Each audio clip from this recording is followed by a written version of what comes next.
Aujourd'hui, j'interviewe Maryse. Maryse est bénévole à Entraide Addict.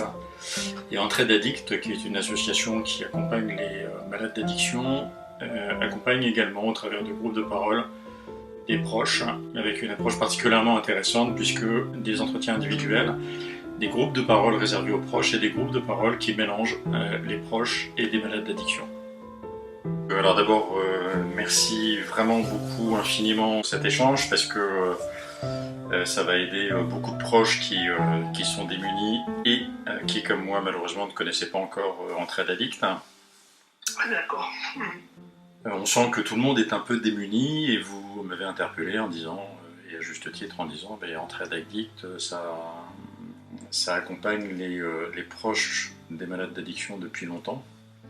Oui, depuis 98 à peu près, 1998. Ok. Donc, ça fait quand même quelques années, parce que c'est moi qui avais des groupes entourage sur le département avec le président de l'époque, et j'ai trouvé intéressant effectivement qu'il y ait ces groupes d'entourage, que j'ai d'ailleurs moi après par la suite incorporé au groupe de parole qu'on a aussi toutes les semaines, ceux qui veulent, et dont les patients acceptent bien évidemment, parce que je trouve intéressant aussi d'entendre le retour du patient et que le patient prenne conscience aussi des dégâts collatéraux, comme on dit. On a dit qu'il y avait 5 ou 6 personnes impactées autour, donc il est important de prendre ces personnes-là aussi en suivi, quoi, et avec les XAPA, avec des choses comme ça, avec nos groupes à nous, des groupes séparés, 1 ou 2 fois par mois, des entretiens individuels aussi, parce que ça me paraît important qu'il y ait un endroit où ils puissent déposer aussi le trop-plein, comme je dis souvent, tout ce qu'il y a dessus pour arriver après à se confier, à vider un petit peu tout ce qu'ils ont emmagasiné pendant longtemps et qu'ils ont vécu, quoi, leur souffrance. Il faut aussi savoir l'écouter et l'accompagner du mieux possible. C'est amusant parce que vous parlez de trop plein, moi je parle de sac à dos un peu lourd. Mais... Oui, c'est pareil, ouais, sac à dos, trop plein, voilà, ouais, sac à dos, souvent on arrive. Moi je dis souvent le mouchoir qu'il y avait dessus, tout ce qu'on avait rentré dans les poches, aussi, parce qu'effectivement on a fait bonne figure pendant longtemps, on est allé travailler avec nos soucis, on prenait nos soucis au porte-manteau, puis quand on repartait, on reprenait nos soucis avec les poches bien chargées, tout souvent, avec même la peur de rentrer parfois, parce qu'on ne savait pas comment on allait trouver l'autre. Et ça, c'est vrai que retrouver la confiance, ce sont apprendre à s'occuper de soi et plus de l'autre, c'est important aussi, parce que tant qu'on va protéger l'autre, ça n'apportera pas grand-chose, quoi. Si ce n'est nous, on fait de l'énergie pour rien, quoi. Et puis potentiellement couler avec elle ou lui, ce qui est... Couler avec lui, justement, moi je dis si seulement vous n'allez pas vous noyer avec lui. C'est exactement pareil. Et alors du coup, avant qu'on parle de Entraide Addict,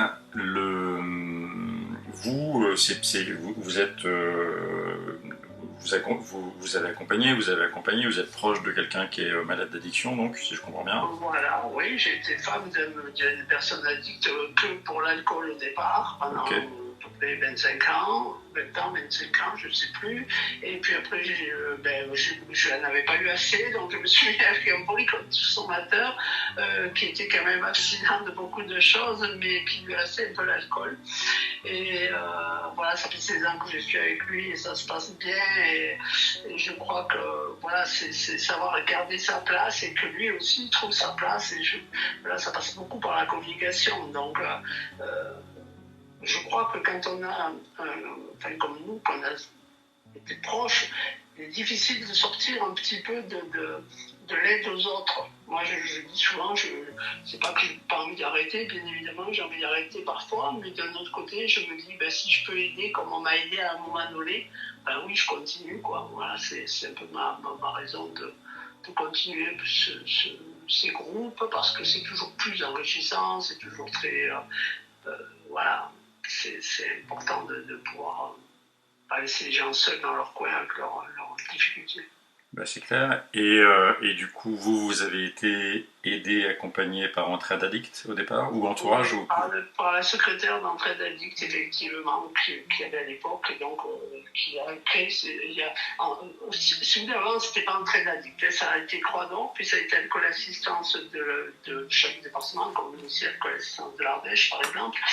Et puis c'est passé là maintenant, il y a 3 ans, entraide addict, parce que justement, on s'occupe de toute addiction, avec ou sans produit, maintenant, parce que, ben, effectivement, on travaille sur du comportement et le produit, j'ai envie de dire, pas peu importe, parce qu'il n'y a pas les mêmes conséquences, mais c'est toujours qu'est-ce qu'on va y chercher dans cette prise de produit.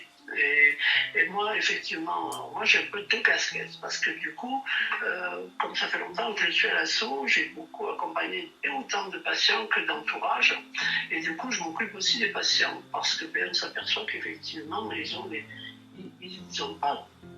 Alors, comment je pourrais dire, ouais, c'est pas qu'ils n'ont pas connaissance de la difficulté qu'ils ont fait vivre à l'autre, mais ils ne la réalisent pas pleinement. Je me suis aperçu justement quand je fais mes groupes mélangés du lundi, où j'ai eu des patients qui me disaient, mais je ne me rendais pas compte de tout ce que j'avais pu faire. Et ça, je l'ai vécu, moi. Je l'ai vécu parce que j'ai fait dans mon parcours, j'ai eu un bout d'alcoolique anonyme. Alcoolique anonyme, une fois par mois, ils ont une réunion qui est ouverte, et où venaient les Alanos, donc les proches. Je pense que c'est ce qui m'a le plus marqué et le plus aidé, en fait. C'est exactement ce que vous dites, c'est-à-dire que d'un seul coup, moi j'ai vu des femmes et des filles de malades d'addiction et en particulier d'alcool. Et je me suis dit, mais waouh, en fait, ce qu'elle raconte là, c'est exactement ce qu'ont vécu ma femme et ma fille. Et c'est ce que vous dites, j'en avais pas conscience avant. Voilà. Même si on le sait, on n'a pas cette conscience pleine de ce qu'on a pu, et c'est quand on va pouvoir le réaliser, j'ai envie de dire, c'est un pas de géant où, ça y est, je vais pouvoir moins dépasser un petit peu tout ça et pouvoir retrouver la communication. Et le but, c'est ça, c'est de retrouver de la communication. Expliquez-nous, pour tous les proches qui ont besoin d'aide, là, comment ça se passe, comment on peut se faire aider en passant par votre association. Alors, comment on peut se faire aider? Ben, déjà en prenant son téléphone et en appelant, et c'est souvent ce qui se passe d'ailleurs, c'est déjà le cas, c'est souvent des entourages qui appellent la première fois. Donc c'est déjà qu'ils ont conscience de ça, et souvent je leur dis, mais venez-vous d'abord, prenez soin de vous, et après votre patient ou votre mari ou votre enfant, ou peu importe, viendra à son tour. Mais il est important que vous changiez votre comportement, il faut prendre soin de vous. Et ça, souvent, on a fait pour soutenir l'autre, on a porté j'ai envie de dire, la famille à bout de bras, on a éduqué les enfants, on a s'occupé du compte en banque, on sait tout ça, et on essaye, nous, de travailler dans les premières rencontres. Oui, pensez à vous, la personne la plus importante, c'est vous. Soyez aujourd'hui un peu égoïste, et voilà. Le patient, c'est un autre travail qu'il a à faire sur lui. Hein. Mais le patient, quand on va s'occuper de l'entourage, on va s'apercevoir que finalement, le patient, quand il voit son entourage changer, et qu'il lui est plus dessus en disant tu dois faire ci, tu dois faire ça, mais voilà, moi je m'occupe de moi, écoute, maintenant occupe-toi de toi, et puis je peux pas faire les choses à ta place. Et on essaie de changer ces comportements-là. Parce que c'est important, je pense, on est trop dans l'accompagnement et dans l'affect souvent. Et ça, il faut arriver à se dégager, comment je ne peux pas dire ça, mais que chacun reprenne sa place. Oui, et puis réussir à lâcher prise et à pas se sentir responsable de la maladie et des conséquences de la maladie de l'autre. Ça doit être très dur. Ouais. Exactement, on n'est pas responsable de ça, on a subi, et il faut penser, par contre, je suis responsable de ma vie. Et ça, si je reprends ma vie en main, on s'aperçoit que quand ils viennent au groupe de parole entourage, au bout de 2-3 fois, le patient derrière se pose des questions, parce qu'il se dit tiens, il n'est plus sur le dos, mais par contre, quand il va à l'association, il revient, il est mieux. Ben oui, parce qu'il a pu lui vider, comme vous disiez, son sac à dos un petit peu. Il a pu comprendre aussi le mécanisme de l'autre, parce que bon, le malade addict non plus ne fait pas exprès non plus, et ça, il faut bien l'entendre aussi de notre côté. Souvent, l'entourage, on se dit, mon Dieu, mais avec de l'amour, avec des si, avec plein de choses, il pourrait arrêter. il a tout, on a tout, mais non, c'est pas ça, et on le sait très bien, nous, si vous êtes passé par la difficulté. Donc, je crois que quand on remet les choses à leur place, c'est important et pour le patient et pour les entourages. En fait, moi, je participe aussi au lancement d'un programme qui s'appelle Bref. C'est les hôpitaux, enfin les unités d'addictologie des hôpitaux de Lyon qui sont en train de lancer ça. Et c'est un programme de 3 rendez-vous avec les proches, et uniquement les proches, que dans l'idée de les accompagner, de les aider.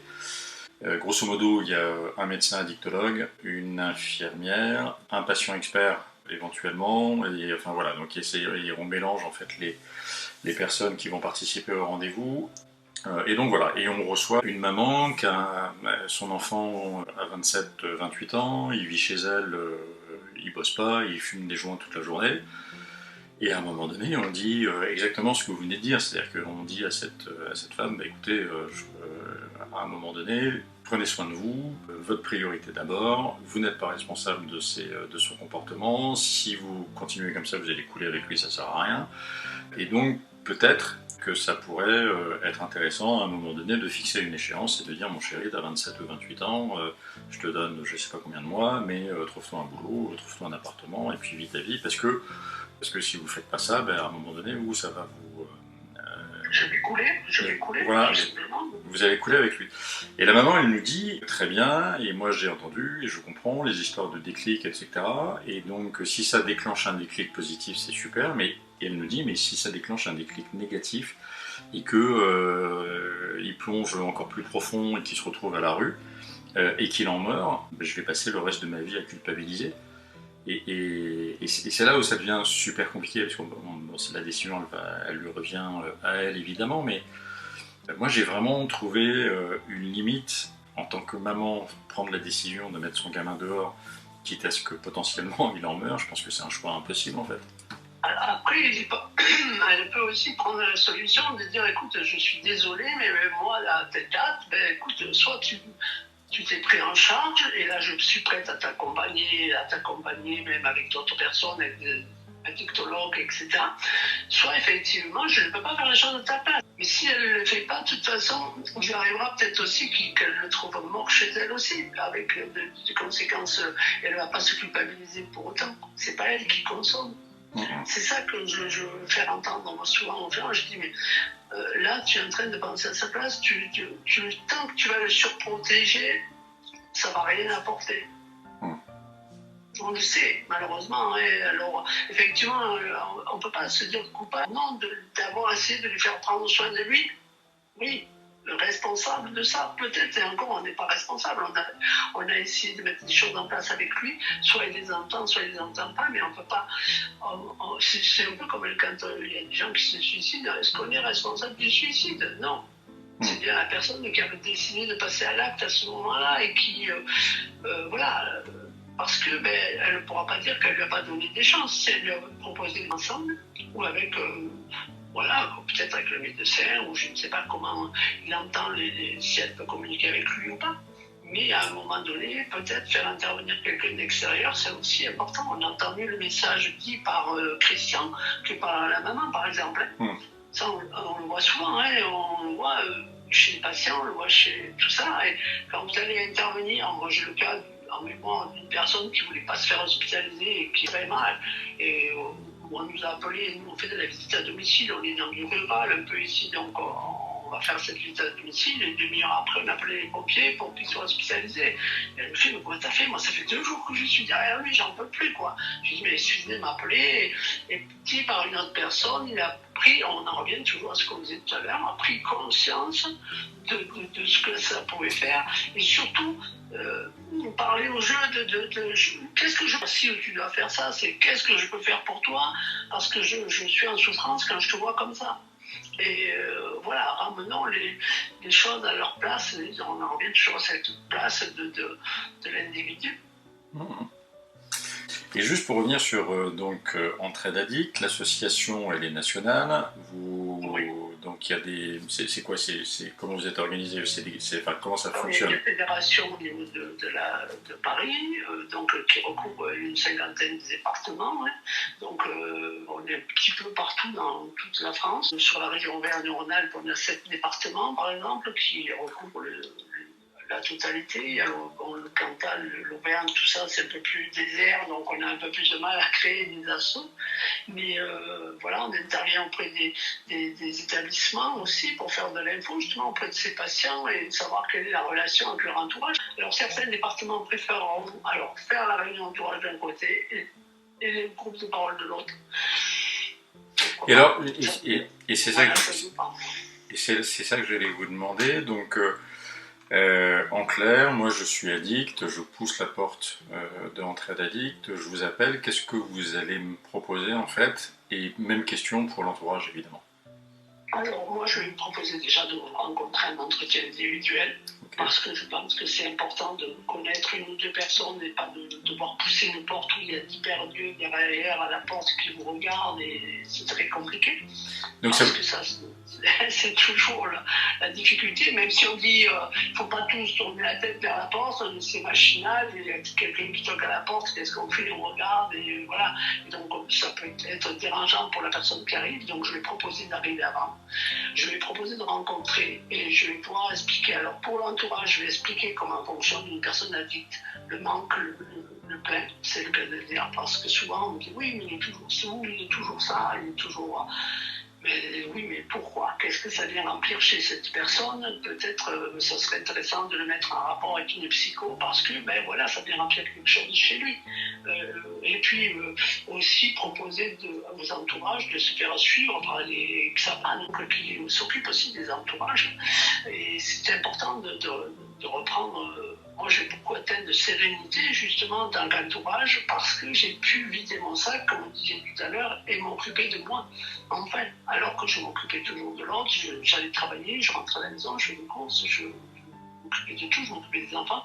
Puis, bon, il y avait des moments où ça débordait, et allez, on supporte, et puis on attend la prochaine vague, malheureusement, avec angoisse. Et puis, au bout d'un moment, je me suis dit, stop, là, je ne peux pas continuer comme ça. Je suis en train de briser la vie de mes enfants, et je suis en train de rien lui apporter, parce que de toute façon, ça ne résout rien, au contraire. On va essayer la gentillesse, vous connaissez tout ça, on va essayer la gentillesse, on va essayer le chantage, on va essayer tout ça. Ça ne sert à rien quand on connaît la maladie des addictions, c'est la maladie des émotions. Donc, il faut mieux travailler sur du comportement. Et pareil, je n'ai pas de ficelle différente pour le malade, si ce n'est que lui va me parler plus de sa consommation pour savoir quand est-ce qu'il va consommer. Et là, je vais le mettre aussi, tu viens chercher chez nous quand tu pousses la porte. Je vais le mettre un peu face à le mettre dans le agir, être acteur de sa santé plutôt que faire les choses à sa place, comme ça a été fait pendant quelques temps par les entourages, et vice-versa pour les entourages. Donc l'entourage, le proche, lui pareil, vous allez lui proposer un entretien individuel. Voilà, après je vais l'inviter à venir au groupe de parole, là où c'est intéressant, puisque soit il peut venir que écouter, hein, il n'y a pas de... Il n'est pas obligé de parler, s'il n'a pas envie de parler, mais bon, on apprend autant des fois en écoutant parce que ça me renvoie aussi de mon histoire, des passages de mon histoire. Et après, en fonction de l'évolution, voilà, on va pouvoir mettre en place avec lui ce qu'il a. Nous, on fait des ateliers à côté de ça aussi. C'est pas anodin, les ateliers cuisine, les ateliers activité physique, les ateliers théâtre ou danse, c'est pas anodin parce que ça permet de lâcher prise, ça permet de pouvoir s'amuser autrement hors du cadre associatif, groupe de parole où on est autour d'une table. Et ça, c'est important, je pense aussi.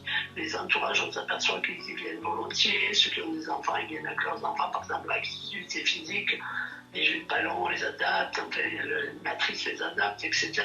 Donc, ils sortent de cette spirale où ils sont un peu enfermés. Les groupes de parole sont systématiquement des groupes où vous mélangez des malades d'addiction et des proches? Toutes les semaines, et une fois par mois, ils sont séparés. Ok. Ok. Et les ateliers, ensuite, c'est par exemple si je veux m'inscrire. Des ateliers quasiment par semaine. Un coup, ça va être la cuisine, un coup, ça va être l'activité physique, un coup, ça va être du loisir, un coup, ça va être des balades. Voilà, on essaye de pouvoir, alors, comment dire, retrouver une dynamique hors assaut et pour leur changer les idées, leur faire voir qu'il y a d'autres choses qui existent. Parce que souvent, on s'est enfermé dans cette spirale.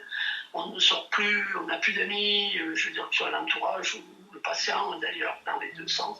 Ça a coupé toute relation avec les autres. Donc, c'est important aussi de voir qu'il y a des choses possibles. Et à partir du moment où on s'aperçoit qu'ils peuvent faire d'autres choses, eh ben, ils vont rentrer après dans la dynamique d'être acteurs de leurs soins aussi. Et c'est important de les diriger vers l'action de leurs soins. Non, c'est top. Et ce qui est encore plus top, si j'ai bien compris, c'est que du coup, ces ateliers vont mélanger des addicts et des personnes qui entourent. Oui, bien sûr. Ok. Et alors, ça va être, ces ateliers ne vont jamais parler d'addiction proprement dit, hein, ils vont parler de sport, ils vont parler de la nature, voilà. Et ça, c'est le fait de pouvoir communiquer sur un sujet neutre, ça permet de pouvoir, même entre entourage et patient, pouvoir recréer de la communication.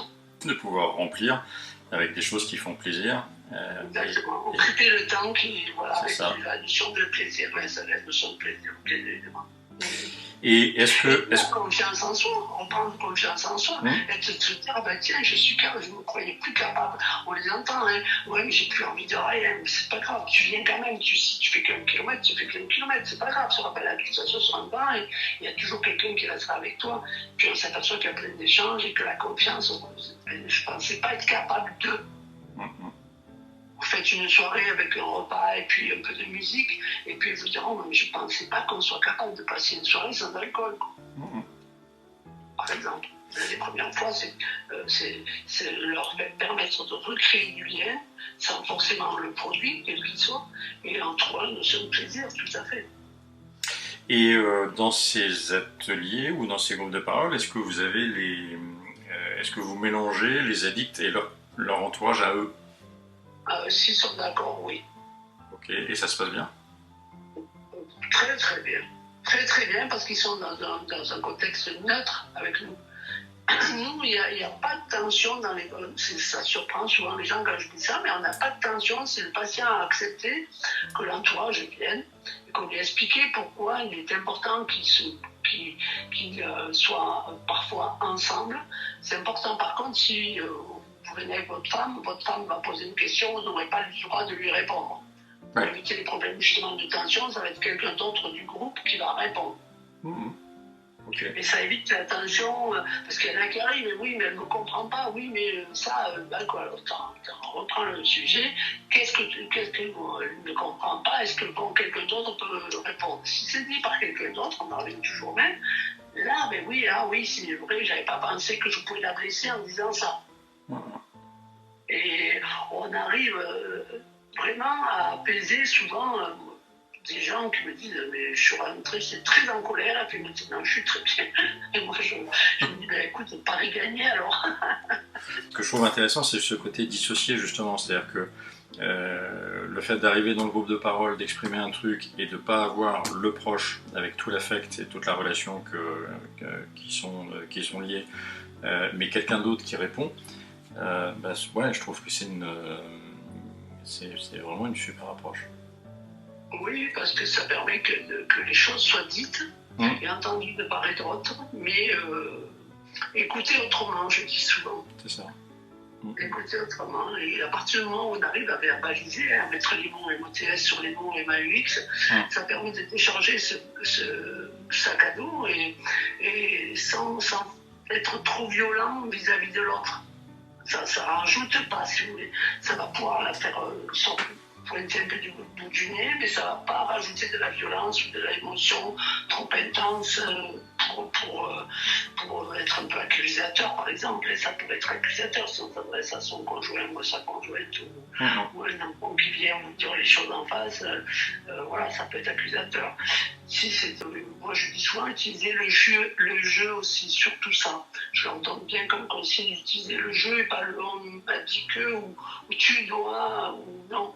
C'est le jeu, comment je ressens les choses moi. Qui est important là aujourd'hui. C'est pas ce que tu vas lui dire, non, tu lui en dis pas assez, j'essaie d'avoir de l'humour souvent. Bon, vous en avez assez dit autrement, maintenant on va essayer de le dire au jeu et c'est beaucoup plus compliqué que ce qu'on croit, mais mine de rien, d'utiliser le jeu. Tu m'as dit que non, c'est pas que tu m'as dit, c'est comment tu le ressens toi là, un jeu.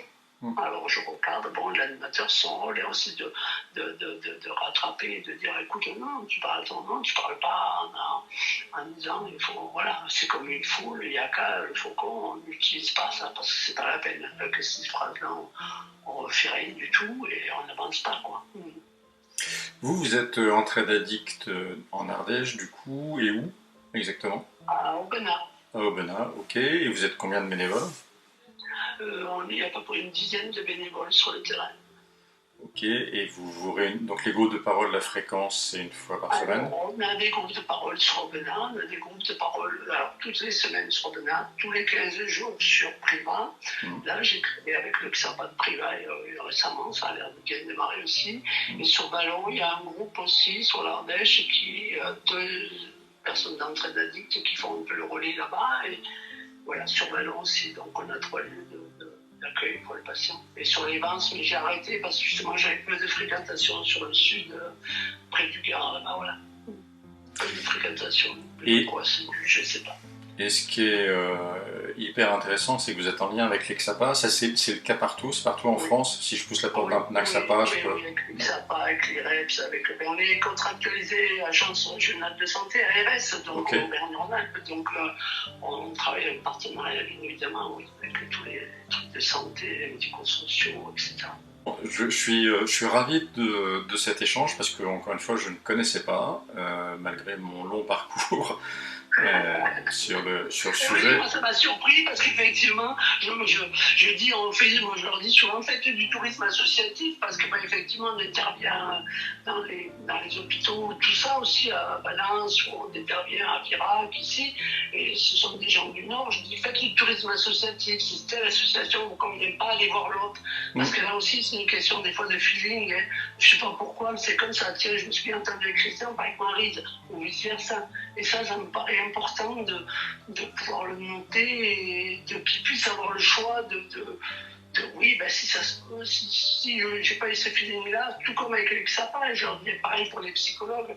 Je dis souvent, il y a 2 psychologues dans l'EXAPA. Si cela ne vous convient pas, que vous sentez que vous n'arrivez pas à vous libérer de tout ce que vous avez dedans, demandez à voir l'autre. Ça peut être intéressant. Écoutez, merci beaucoup Maryse. Vous l'avez entendu dans les premiers témoignages là, que j'ai reçus, il y a vraiment un manque terrible de soutien. Et dire, il y a d'autres solutions. Vous pouvez aussi pousser la porte d'une asso qui s'appelle Entraide Addict. Je vous assure, avec tous les gens que je croise, que ça va faire beaucoup de bien. Donc, donc vraiment merci.